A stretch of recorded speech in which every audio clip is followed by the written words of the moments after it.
Meus irmãos, a paz do Senhor Jesus. Quero agradecer a Deus por mais uma vez Ele nos permitir de juntos estudarmos a sua palavra. Eu convido você para pegar a sua Bíblia, pegar a sua revista e juntos estudarmos a palavra de nosso Deus. Estamos no primeiro trimestre de 2023, estudando o Evangelho de Marcos, através da editora Betel Dominical. Hoje estamos estudando a lição de número 10, que traz o tema A Manifestação Pública do Servo em Jerusalém. Esta lição será dada no dia 5 de março na sua igreja. Eu sou o presbítero José. O canal é Semeando a Boa Semente. Quero agradecer você que já está inscrito nesse canal. E sempre que ser postado um vídeo, você que está inscrito, deixa o seu joinha, o seu like, o seu comentário. Isso é muito importante para o canal.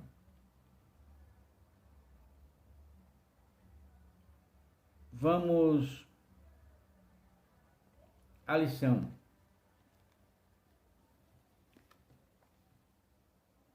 Texto áureo está em Marcos, capítulo de número 11, o verso 10. Bendito o reino do nosso pai Davi, que vem em nome do Senhor.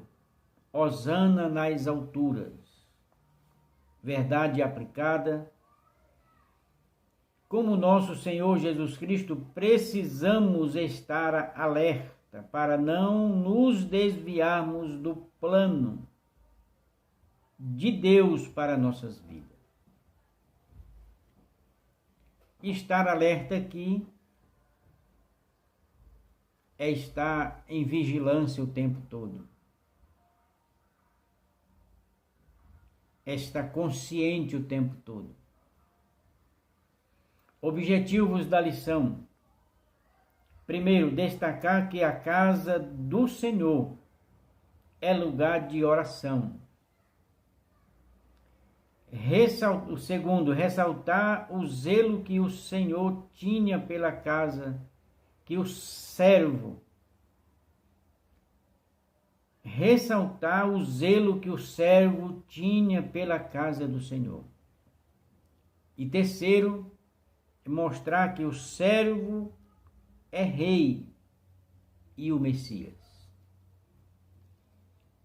O texto de referência está em Marcos capítulo 11, 1, 2, 4, 5, 6 e 7. Nós temos aqui leituras complementares, apenas os resumos de cada verso. Eu aconselho você a ler cada um deles na sua Bíblia e durante a semana, para ali a situar melhor em que diz respeito à lição. E diante da leitura complementares desse verso, você tem possibilidade de tirar suas dúvidas na hora da aula com seu professor. Introdução. Veremos nesta lição que nosso Senhor Jesus Cristo, mesmo sabendo do sofrimento que o esperava, não deixou de ir a Jerusalém e lá chegando, continuou a proclamar sua mensagem de instrução, confronto, alerta e juízo, mesmo estando em seus últimos dias, antes da crucificação. Então observe que Jesus ele foi para Jerusalém sabendo o que lhe esperava. E mesmo assim não hesitou. É bom ressaltar que, para frear um pouco nossos pensamentos em que diz respeito a Cristo, na revelação escriturística hoje, porque alguém pode questionar, mas Jesus era Deus. Mas tenha certeza de que ele foi como homem. Exceto nos momentos das revelações que Deus dava para alguém, ninguém olhava para Jesus e o via como Deus. Via como um homem, a ponto de ter os seus relatos de admiração. De onde vem a sua sabedoria?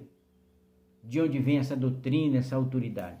Porque olhavam para ele como homem. E além de olhar para ele como um homem, sabiam a simplicidade da sua vida e da sua família. É ponto de número 1. Um evento que entraria para a história. A entrada triunfal do Filho de Deus em Jerusalém é uma das poucas narrativas da vida dele, que aparece em todos os 4 relatos dos evangelhos. Aparece em todos os 4, esse mesmo relato. Aqui eu marquei. A par desta afirmação, entendemos que este momento do Senhor sendo narrado nos 4 evangelhos foi um evento expressivo, não só para o povo da época do nosso Senhor, todavia para os cristãos ao longo dos anos. E por que não, como aprendemos na lição passada, para todas as gerações, todas as nações? Esse evento ele é conhecido não apenas pelos crentes, pelos cristãos, mas ele é conhecido quase que unanimemente por todos.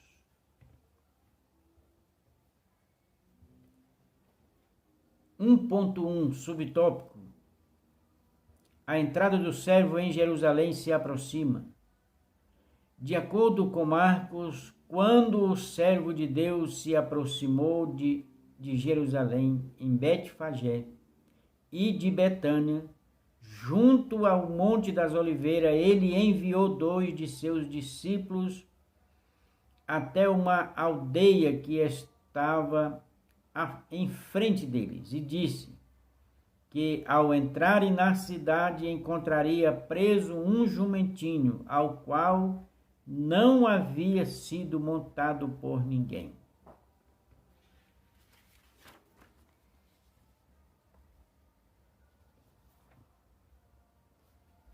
E claro que a ordem era para o trazer para ele. Eu marquei aqui: não podemos esquecer que Jesus havia dito que em Jerusalém o Filho do homem seria entregue aos príncipes dos sacerdotes e aos escribas, e condenariam à morte e o entregariam aos gentios.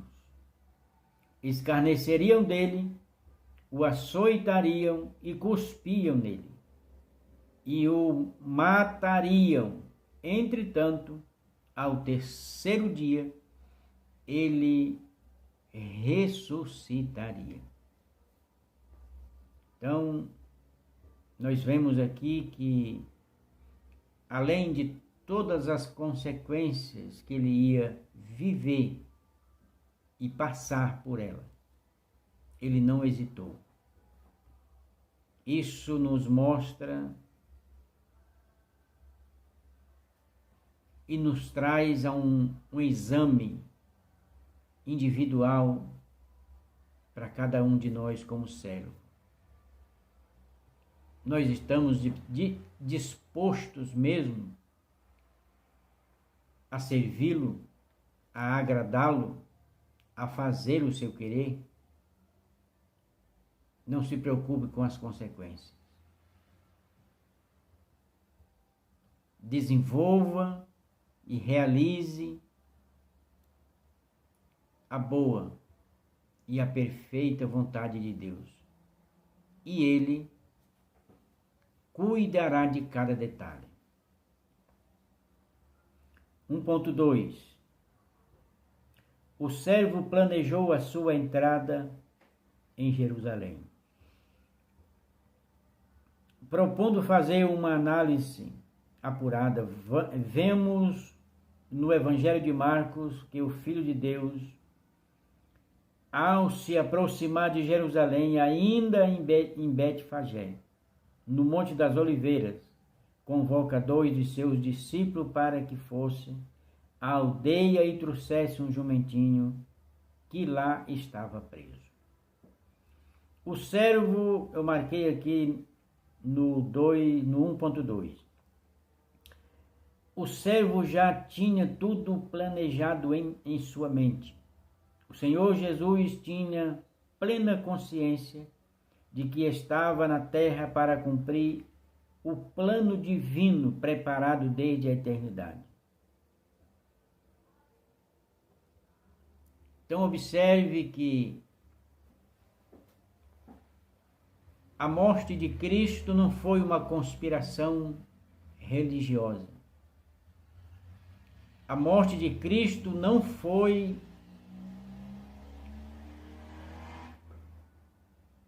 uma questão política. A morte de Cristo tinha um propósito. Tudo bem planejado, e não apenas no seu nascimento, mas na eternidade. Posso dizer aqui sem medo de errar. Se foi feito na eternidade.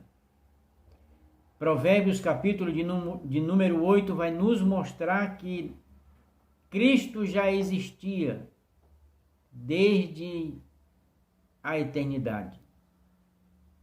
Então eu posso dizer que ele também planejou junto a Deus esse momento. E decidiu vir cumprir esse desígnio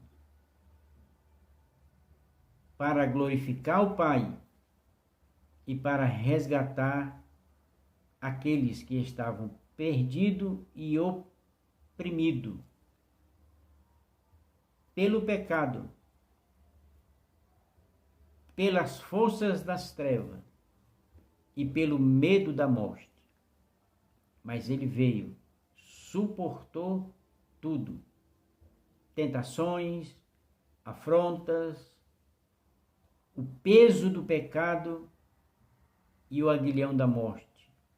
Mas ele venceu cada obstáculo para que o plano eterno de Deus se cumprisse.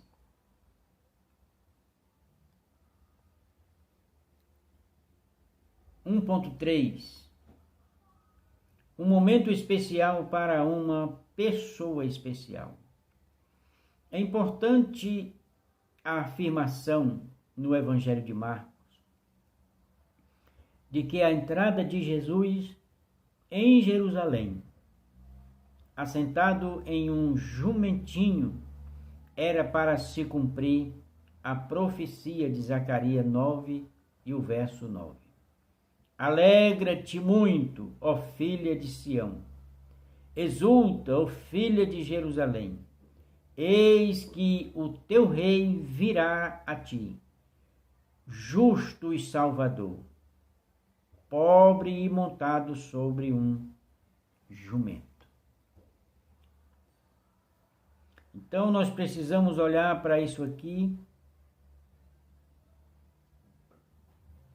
e observar os cenários que são montados para pessoas de altas patentes, na época de Cristo, que tinha os reis que se locomovia para determinados, até para outros reinos, mas cada visita, cada deslocamento, havia uma comitiva, havia todo um aparato montado.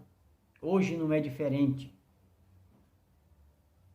E porém, Jesus sendo rei, e muitos conheciam a profecia, e talvez a expectativa tomou conta de alguns para a sua chegada. No entanto, ele vem na simplicidade e na humildade, montado em um jumento. E mesmo assim, ele foi aplaudido, foi aclamado, foi bem recebido.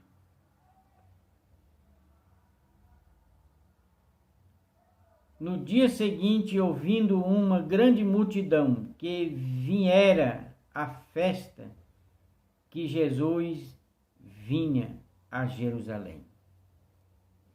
Então, esse momento aqui, aonde se aglomerava uma multidão,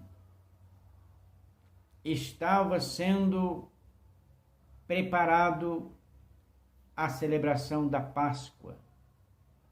E aqui dava-se início os últimos passos e os últimos dias de Jesus na terra. E naquele momento, todos se reuniam, se preparavam para celebrar a Páscoa. E poucos, ou talvez nem os próprios discípulos, processaram o que poderia acontecer no dia da Páscoa. Com certeza, os que haviam se deslocado de cidades, de povoados, de províncias distantes, vinham apenas para o sacrifício de um cordeiro, para a expiação do pecado anual, assim como era feito. Mas naquele dia, tudo mudou. Aonde a expectativa era de cobrir o pecado através do sangue de um cordeiro, abriu-se uma porta para remissão dos pecados, ou perdão dos pecados, e a libertação de todos aqueles que pode receber esse sacrifício, o sacrifício de Cristo. Então observe, por isso que tem um marco na história, por isso que era um momento especial, por isso que houve essa aglomeração de pessoas para a sua recepção. Mas poucos iam além da expectativa.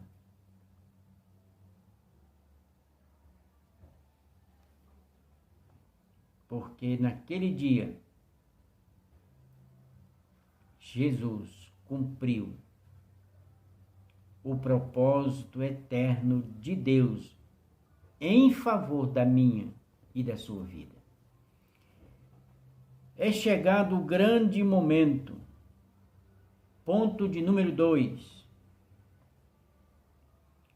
Marcos relata que após os 2 discípulos prepararem o jumentinho para a montaria e lançarem sobre o animal os seus vestidos, o servo assentou-se sobre ele e, na companhia dos 12 discípulos, iniciou a caminhada em direção à cidade santa. O servo entra na cidade santa. Assistimos que o servo ingressa em Jerusalém de maneira modesta. Explico-me melhor. Ele não chegou montado num cavalo branco ou escoltado de diligências reais. Jesus entrou montado em um jumentinho, como podemos ver. Contudo, sua entrada humilde seduziu a atenção da multidão que veio a Jerusalém para participar da celebração da Páscoa. Eu marquei aqui.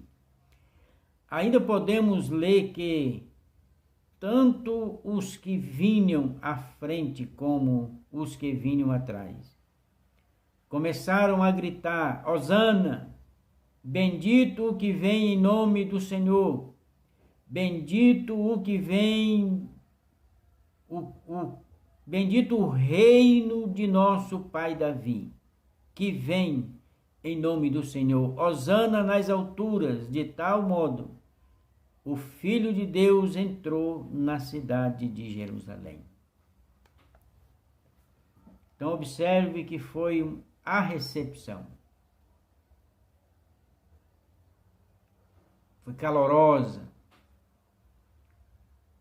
Agora, diante das palmas, diante da recepção, diante de tudo, toda a aglomeração que estava acontecendo, Jesus estava consciente de tudo. Então eu posso dizer aqui que nada foi um acaso, não foi um acidente de percurso, não foi um desentendimento de grupos, não. Cada detalhe foi escrito por Deus na eternidade. E Jesus cumpriu cada um deles, a meu favor e a seu favor. 2.2 Uma tarde que entraria para a história. Ao entrar aclamado em Jerusalém e ser reverenciado pelo povo, Jesus adentrou ao templo. Podemos observar que somente o evangelista Marcos descreve que acontecimento ocorrera ao entardecer. Jesus entrou em Jerusalém no templo e, tendo visto tudo em redor, como fosse já tarde, saiu para Betânia com os 12. Então ele entrou ao declínio da tarde, mas foi ao templo. 2.3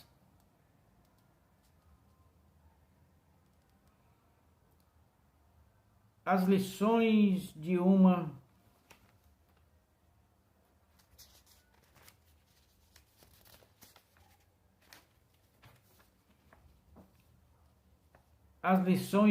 figueira infrutífera. No Evangelho de Marcos encontramos a narrativa de que, ainda em Betânia, Jesus teve fome e de longe avistou uma figueira que tinha folhas e se dirigiu até ela para ver se acharia algum fruto. Segundo Marcos, achou somente folhas, porque não era tempo de figos. Em seu evangelho, Marcos narra que, diante do impasse e ao compreender que não havia nela frutos, o servo proferiu um juízo.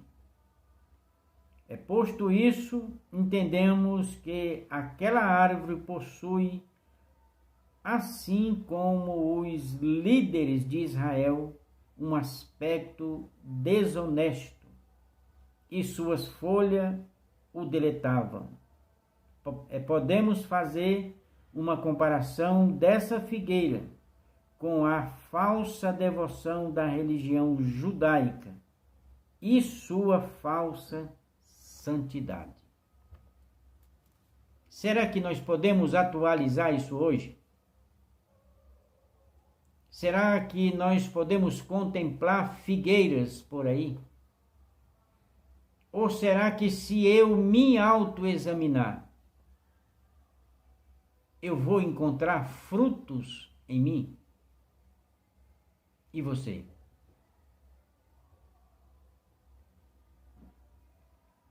Existe um verso que eu tenho passado por eles sempre na escolinha, que junto estudamos esta lição. E o verso que nos confronta, nos aconselha e nos ordena, segundo os Coríntios, capítulo de número 13, o verso 5. Confira esse verso na sua Bíblia. Ele é um alerta para mim e para você. E serve para aplicar em nossas vidas, para que não sejamos pegos de surpresa, para que nós encontramos em nós mesmos as nossas falhas e observarmos se vemos em nós ou encontrarmos algum fruto, como servo do servo. Porque as folhas aqui nós lemos através do comentarista que pode representar uma falsa adoração, uma falsa santidade, um falso servir ou falso servo. Então é bom que nós tenhamos em mente esse análise, esse exame,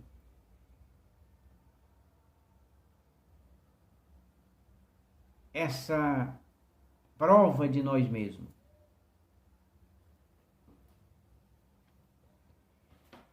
Porque nós somos facíssimos de ser manipulado por nós mesmos e pelos outros. Nós somos fáceis de nos enganar e nos deixar ser enganados. Mas observe que a palavra de Deus, ela é lâmpada e permanece lâmpada, ela é luz. E ela pode nos ajudar e muito a nos ver, a nos examinar, para ver como estamos diante de Deus como servo. Tópico de número 3. O zelo do servo pelo templo. Pelo que podemos ver nas Santas Escrituras, para o povo judeu, o templo sagrado situado na Santa Cidade possuía uma grande estima, pois representava a presença permanente de Deus entre o seu povo. Eu marquei aqui, dentro deste enfoque, Jesus ensina que neste ambiente, santo, tudo deveria ser realizado com zelo e respeito, como lugar de adoração, ensino da palavra e entrega a Deus. Queridos, eu frisei no final do tópico 2 a questão do autoexame. E aqui diretamente nos leva a uma reflexão. Como é que eu entro na igreja e saio da igreja? Existem algumas falácias por aí, eu não vou nem entrar em mérito a isso, mas nós precisamos nos atentar, porque quando estamos reunidos na igreja, na casa de Deus, na casa de oração, lá nós estamos na presença de Deus. Não estamos apenas desfrutando a presença uns dos outros,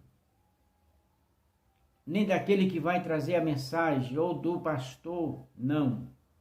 Nós temos que nos conscientizar que estamos na presença de Deus. Então o ambiente é propício à reverência, a respeito, a temor, a nos comportar adequadamente. Digo eu que cada culto que nos reunimos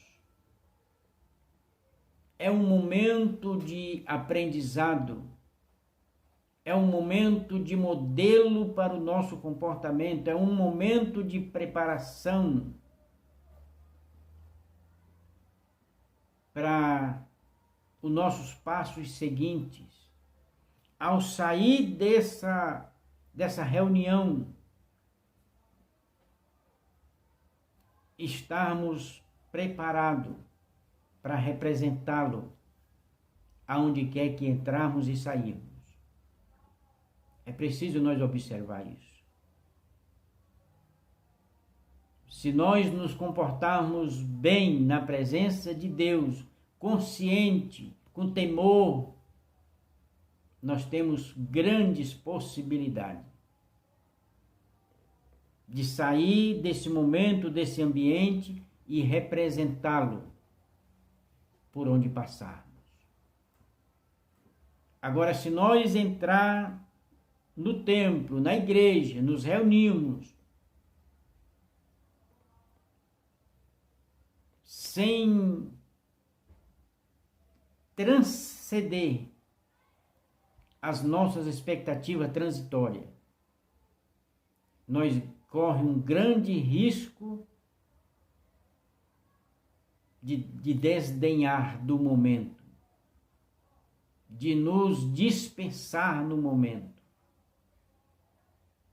E todo o agir de Deus passar despercebido por nós.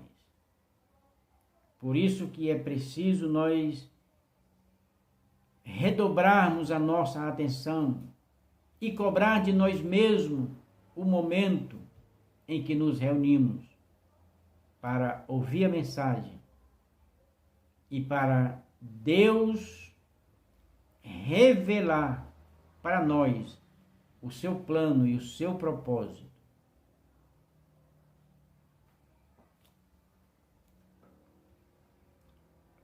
Três 3.1, subtópico. Jesus expulsa os mercadores do templo. Impregnado de intelectualismo, o evangelista Marcos descreve que, posteriormente à aclamação de Jesus, em sua entrada em Jerusalém, onde foi ovacionado pelo povo, ele entrou no templo. eu marquei aqui, é mister notar que ele derrubou as mesas dos cambistas e as cadeiras dos que vendiam pombas. Carregados de certeza, podemos dizer que o servo de Deus afugentou os negociantes do templo, porque estavam fazendo da casa de Deus uma casa de negócio, roubando os que vinham a Jerusalém para adorar a Deus com sinceridade de coração. Isso aqui é muito sério. O evangelho nunca foi um negócio humano e nem muito menos propósito de lucros, de compra e vende. Não. O evangelho, propósito único, primeiro, é a graça de Deus revelada para o homem. Eu não tenho que comprar e nem tenho que vender. Não é uma feira, é um lugar de recebermos e entregarmos a Deus a nossa alma, a nossa vida por inteiro. Será que nós conseguimos identificar na atualidade quem são os cambistas? Quem são os negociadores do evangelho? Quem está transformando a igreja em empresa? Será que nós conseguimos atualizar esse momento no passado para hoje?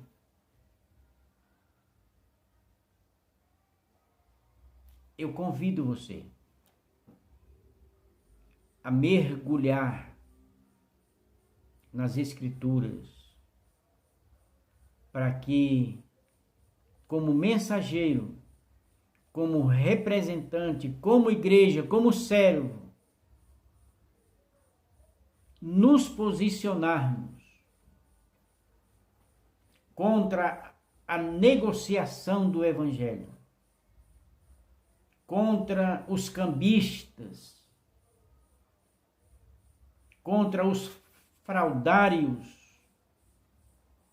contra os mercenários,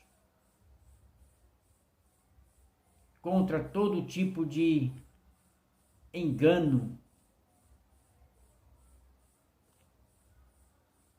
contra todo tipo de mensagem transitória. Seja um representante fiel de Deus.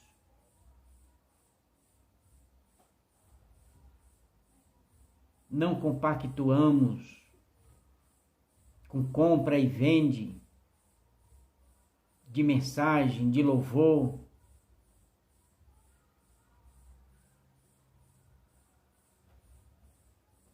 (3.2) O cuidado pela casa do Pai. Claro está para nós que Jesus, tendo o entendimento de que, sendo o templo a casa do seu Pai, ele demonstra o cuidado de pôr a casa em ordem. Quanto mais nós cooperar para determinados atos, para determinadas desordens, para determinadas distorções de ação humana, de ideias humanas, de pensamentos humanos, de projeções humanas, mas nós somos levados para longe de Deus. Ah, irmão, mas e as consequências? E as caras feias?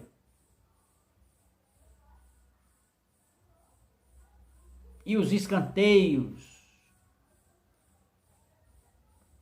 A decisão é minha e sua. Você é servo de quem? Você quer agradar a quem?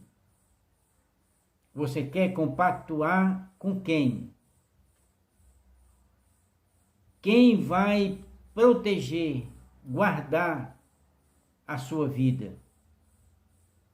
É os mercenários? É os cambistas? É os enganadores? Você decide. Eu decido.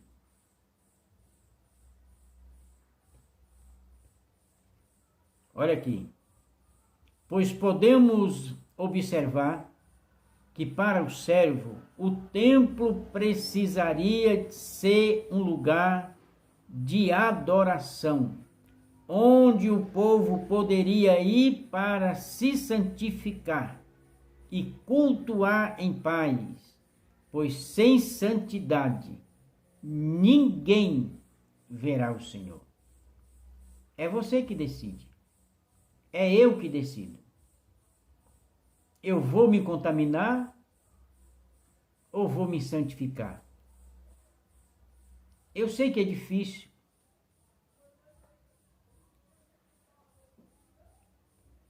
Mas não é impossível. Você tem as Escrituras e você tem o Espírito Santo. Ele te dá entendimento e discernimento. E pode te dar grandes experiências, lhe mostrando grandes coisas da parte de Deus. Mas para isso é preciso que eu me entregue por inteiro, por completo, de todo o coração. Como servo. 3.3 Um lugar que deveria ser de intimidade com Deus. O profeta messiânico Isaías havia profetizado que a casa de Deus deveria ser conhecida como casa de oração. Era uma determinação de Deus para o seu povo. E mudou? Não mudou. A casa continua sendo de Deus. O lugar continua sendo para a santificação. O lugar continua sendo para a adoração. Olha a conclusão. Numa narrativa consciente, Jesus formou com clareza a ideia de que precisamos resgatar o verdadeiro significado do ambiente que o templo possui para a oração e adoração ao Pai eterno. Você consegue acompanhar o raciocínio? Você consegue concordar com essa conclusão? No que estão transformando o ambiente aonde eu e você vamos nos encontrar com Deus?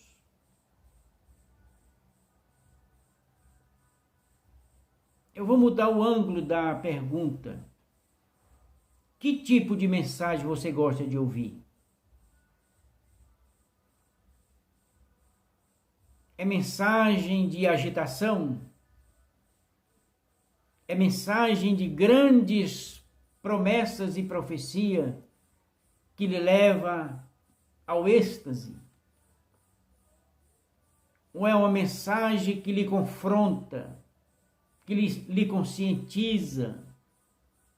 Uma mensagem que mostra o céu, mas também mostra o inferno, que mostra a abundância da vida, mas que mostra o poder aniquilador do pecado que leva à morte. Que tipo de mensagem você aprecia? Você louva a Deus? Você engrandece a Deus? Ou se sente sendo elevado ao átrio, à presença de Deus. Ou desperta em si a consciência de que preciso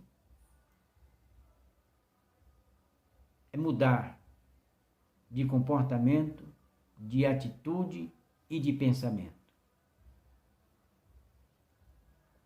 Porque Jesus não veio revelar um preço para que eu possa negociar a minha entrada no céu. Não. Ele veio quebrar, rasgar o véu e me dar acesso gratuitamente a Deus, sem ter que pagar valores. Que o que me impedia de cultuar, de adorar, de louvar, de me prostrar, de me entregar a Deus, foi pago.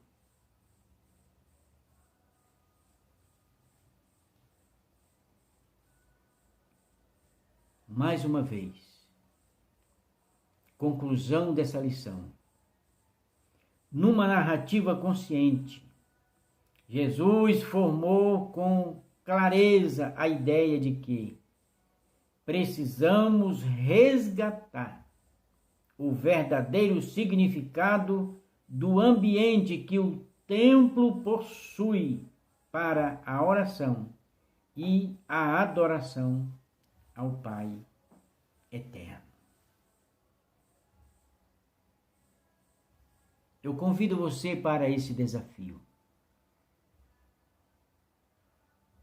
Se conscientize e eu me conscientizo de que tem cara feia, de que tem escanteio, de que tem esquecimentos pelos homens, tem desaprovação pelos homens. Eu entro no desafio para agradar a Deus. Porque o propósito de Deus não é transitório, é eterno. E não foi projetado aqui, ele foi concretizado aqui, mas foi projetado, designado, estabelecido e definido na eternidade. Pense nisso. Vamos dar as mãos. Porque existem pessoas lá fora chorando, gritando, pedindo socorro, esperando uma mensagem de esperança, sem valor, é de graça.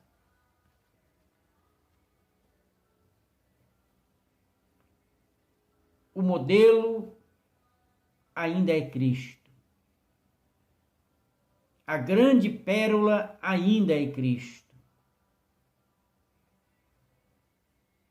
O que nos encanta e nos move e nos impulsiona para a eternidade ainda é Cristo e de graça. Não há valores, porque o que eu não tinha era valor, mas ele pagou por mim e por você. Que Deus em Cristo Jesus nos fortaleça, nos dê diretrizes, coragem, ímpeto para desfazer toda mentira, todo engano e não compactuar com negociação do Evangelho, nem muito menos com cambistas, com aqueles que vendem e que compram. Que Deus em Cristo Jesus e através da sua palavra desperte a sua igreja e, através do Espírito Santo, impulsione os seus servos a levar a mensagem genuína, a mensagem que desperta para arrependimento, para transformação, para santificação e para a glorificação do nome dele em Cristo Jesus.